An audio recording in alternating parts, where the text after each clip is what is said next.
Kaklase po ni Miss Mara Tamundong nung high school. Ano po ba si Miss Mara Tamundong para sa inyo? Una po sa lahat, isang mapagpalang araw sa lahat ng mga minamahal naming constituents ni Ma'am Mara na aming minamahal na kaklase. Kami po ay tubong Manila lahat at simula po 1990 ay saksi na po kami sa kabutihan po ng kanyang puso.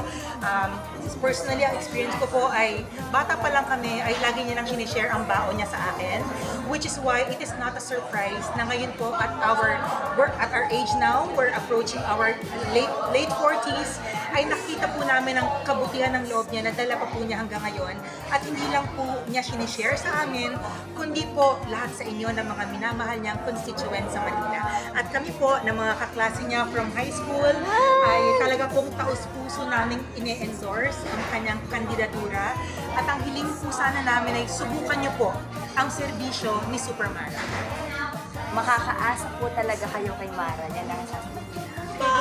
Maaasahan po talaga si Mara at tunay na kaibigan. Kaya talagang susuportahan po namin siya. Ma'am, sa kanya, binibigay yung Pagkakatiwalaan siya. Si Mara, meron siya kung saan sa hindi magpili ka ng tulong sa kanya hanggat maaari, hanggat makakaya niya. Tutulungan niya ang bawat. Sa tingin niyo mo bilang kaklase, nakitaan niyo ba si Ma'am na si Miss Mara Tamundong ng pagiging ina sa lungsod ng Maynila? Definitely. Kasi yung the way na nag-aaruga siya sa amin, siya po ang laging leader ng mga reunion namin. And that says so much about her generosity of spirit, na gusto niya lahat kami nagbubuklod-buklod. At kung meron kaming mga hindi pagkakaunawaan, siya po mismo ang nag-reach out sa amin. Bawat isa, uy, mag-ayos na kayo because life is short. So doon pa lang, at our very tender age of 16 years old, nakita na namin ang busilak niyang puso and her spirit na gusto niya lahat po ay nagkakaisa. Kaya po, mga minamahal naming mga botante ng Manila, ako po ay tubong Santa Ana from Barangay 883. At talagang masasabi ko po sa inyo na kay Super Mara po natin mararamdaman ang tunay na haplos ng pagmamahal. Si Mara, may puso yan para sa mga mahihirap. May habag siya sa mga taong nangangailangan. Mas tinutulungan niya yung mga taong nasa mababang kalagayan. Mapagmahal si Mara. Tsaka kayo hindi ko nagbabayad ng utang. Okay lang. Oo, saya. Uy, yung 500, bayaran mo na. Ikaw na? Para, Utang ulit. ayun po. So, Ma'am, bilang anak po, sa inyong pagkakatanda, para sa...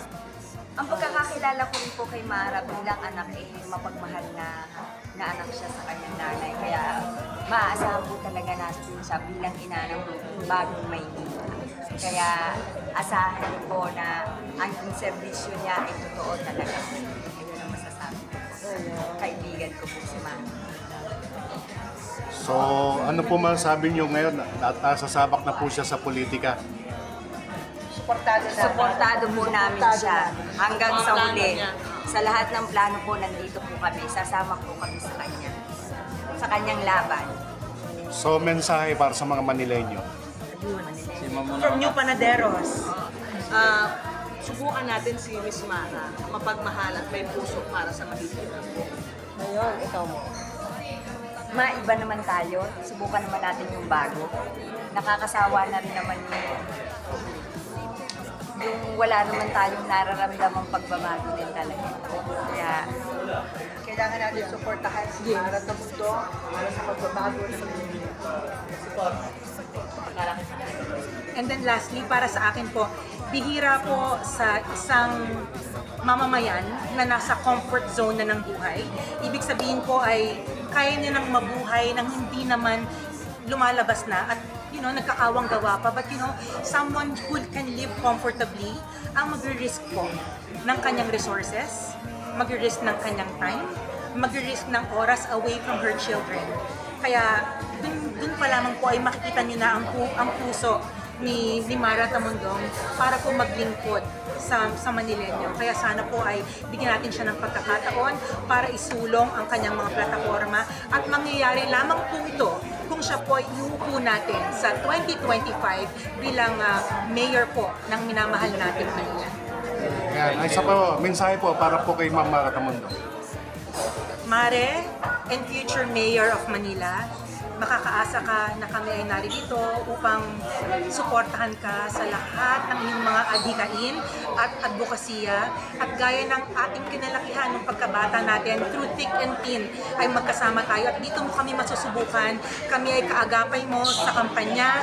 The moment na magsimula ng ating unang meeting de avance ay tatayo kami at we will also vouch our credibility dahil you are worth fighting for. We love you and we are all behind you.